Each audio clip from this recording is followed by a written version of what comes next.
A Rede Globo completa 60 anos em 2025. E eu vim aqui falar do maior rival da história da Rede Globo. O maior rival deve ser o Silvio Santos e o SBT? Não. Então, é a Record e o Edir Macedo? Também não. Então é na política, certo? Deve ser o Lula, pelo que aconteceu em 89, que a Globo fez no debate com o Collor. Não. O Lula, além de decretar 3 dias de luta oficial no país quando Roberto Marinho morreu, abastece bem a Globo de dinheiro e verba publicitária quando tá no governo. Então é o Bolsonaro, né? Que ele vivia gritando contra a Globo. Também não. Além da Globo nunca ter feito uma crítica pro Paulo Guedes, né? Porque concorda com o plano econômico dele, o Bolsonaro renovou a concessão da Rede Globo. Então quem é? Leonel Brizola. A treta do Brizola com a Globo começa até antes da ditadura, já que o Brizola fez a campanha da legalidade, era um dos mais incisivos apoiadores do João Goulart, e a Globo, completamente o contrário. O Grupo Globo, no caso, que a Globo só surgiria em 65.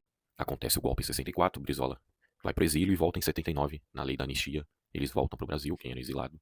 E aí começa de verdade a treta dele com a Globo. Em 82, o Brizola se candidatou ao governo do estado do Rio de Janeiro contra o Moreira Franco, que era o candidato preferido dos militares, era do PDS Antigo Arena. E houve uma tentativa de fraude pela empresa Proconsult, ela que estava meio que organizando ali, né, a parte meio eletrônica daquela eleição, e supostamente o Roberto Marinho participou disso, segundo o Brizola, né, o que deixou o Brizola furioso desde então.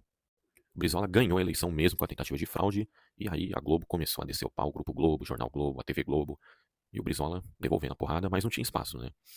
No Carnaval de 84, o Brizola construiu o Sambódromo. Antes era na rua, tinha uma estrutura montada para a época do Carnaval, depois era desmontada, muita gente ganhava com isso, e o Brizola acabou com isso, fez uma estrutura física na Marquês de Sapucaí, o que revoltou a Globo, e o Brizola deu os direitos de transmissão para a TV Manchete. Em 90, o Brizola se elegeu novamente governador do Rio de Janeiro, e aí a pancadaria entre Brizola e Grupo Globo continuou mais forte ainda. Em 92, o jornal O Globo fez o editorial, que o chefe era o Roberto Marinho, então, consequentemente, eram as visões do Roberto Marinho, chamando o Leonel Brizola de senil. E ainda passou um trecho, esse trecho desse editorial do jornal O Globo foi parar na TV Globo também, numa reportagem. Isso deixou o Brizola revoltado, ele entrou na justiça contra a TV Globo. Até que em 94, 2 anos depois, quando o Brizola já não tinha muita esperança de ganhar essa ação, porque raramente a justiça dava ganho de causa para ele ganhou.